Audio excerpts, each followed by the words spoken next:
Dnes si uvaríme zeleninové kari, tak ako ho robievam ja.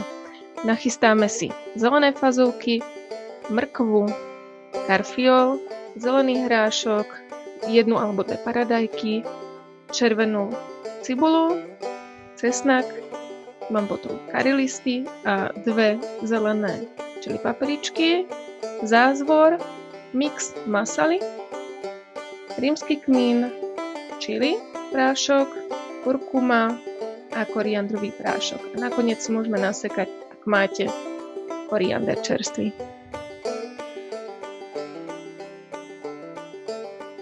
Na pánvici si rozohrejeme ghee alebo olej.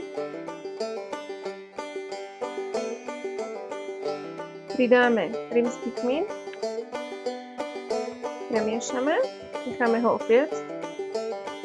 Pridáme cibulu a cesnak.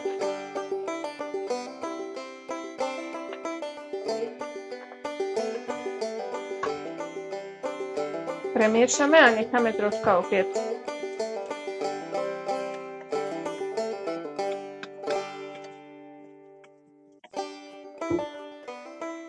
Posolíme.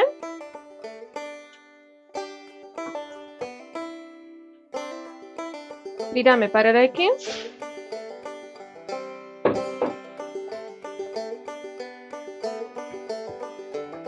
Pridáme korenia, čili prášok, kurkuma a koriandrový prášok. Premiešame. Už vidíme, že sa nám tvorí krásna zmes. Môžeme trošku vody. Takúto zmes si prikryjeme a necháme chvíľočku dusiť. Asi po minútke som pridala ešte masala mix. Podľa chutí, podľa toho, ako máte radi korenené.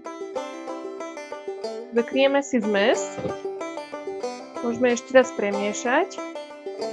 V tomto štádiu pridávam kari listy a zelené čili papričky, cesnak. Teraz nastal čas na to, aby sme pridali našu obľúbenú zeleninu. Môžete si kľudne pridať aj papriku, ak máte radi.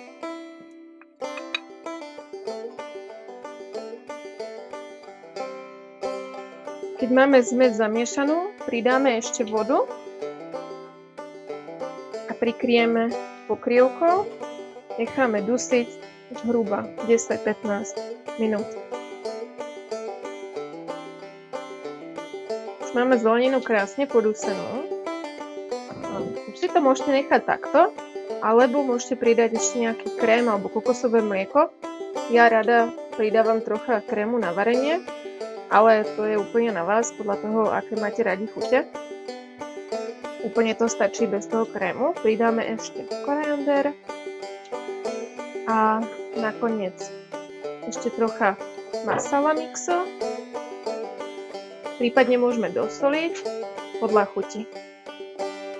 Na takúto zmes dusíme ešte tak 1-2 minútky a máme hotovo.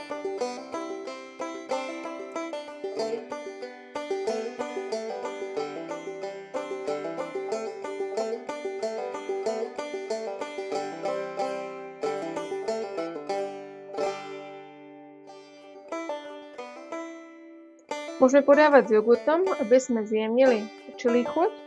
A ako prílohu podávame basmati rýžu alebo nán, ktorý som si ja dnes vybrala. Na Slovensku tomu môžeme hovoriť indická placka.